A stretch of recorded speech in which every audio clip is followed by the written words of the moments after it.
এই মুহূৰ্তত জনমানসত উত্থাপিত হৈছে তিনিটা মূল প্ৰশ্ন। 1. সুমিৰ বেংক একাউণ্টবোৰ ফ্ৰিজ কৰিলেনে?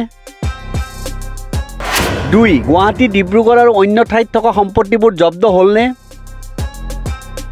3. নগদ ধনেৰে কিনা 16খন বিলাসী গাড়ী জব্দ হ'লনে?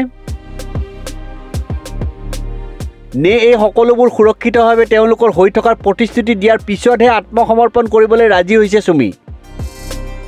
এই ছুপাৰহিট চিনেমাখনৰ স্ক্ৰিপ্ট কোনে লিখিছে সেয়া এদিন ওলাব। ৰাজ্য কঁপাই যোৱা প্ৰবঞ্চনাকাণ্ডৰ তদন্ত কৰা অসম আৰক্ষীয়ে সুমি তাৰ্কিকৰ গ্ৰেপ্তাৰক লৈ কি কথা নোকোৱাকৈ লুকুৱাই থলে। সুমি তাৰ্কিকক গ্ৰেপ্তাৰৰ কি নকলে আৰক্ষীয়ে? 1. STFে ক'ত ধৰিলে সুমি তাৰ্কিকক? 2. ডিব্ৰুগড়ত ক'ত ৰাখিছিল সুমি তাৰ্কিকক?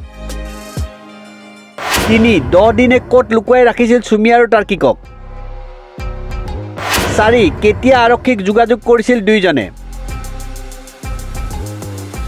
এনে বহু প্ৰশ্নৰ উত্তৰ দিয়াৰ পৰা বিৰত আছে আৰক্ষী। ৰাস্তাৰ মাজত কিয় আত্মসমৰ্পণ কৰা হ'ল? থানালৈ অনাৰ আগত জিমখানা ক্লাবত কিয় ৰাখিলে?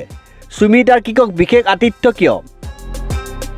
এনে বহু প্ৰশ্নৰ উত্তৰ নিদিয়াৰ বাবে সুমি তাৰ্কিকৰ পলায়ন আৰু আত্মসমৰ্পণক লৈ আৰক্ষীৰ ভূমিকাটো সন্দেহ কৰিছে একাংশই।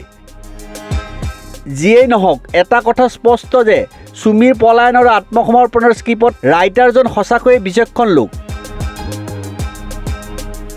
সুমি তাৰ্কিকৰ এই ছুপাৰহিট চিনেমাৰ জৱনিকা পৰিলেও কোনে লিখিছে এই ছুপাৰহিট চিনেমাৰ স্ক্ৰিপ্ট? এই প্ৰশ্নৰ উত্তৰ কেতিয়া পাব ৰাইজে, সেয়া হ'ব লক্ষণীয়। News desk report, news 13।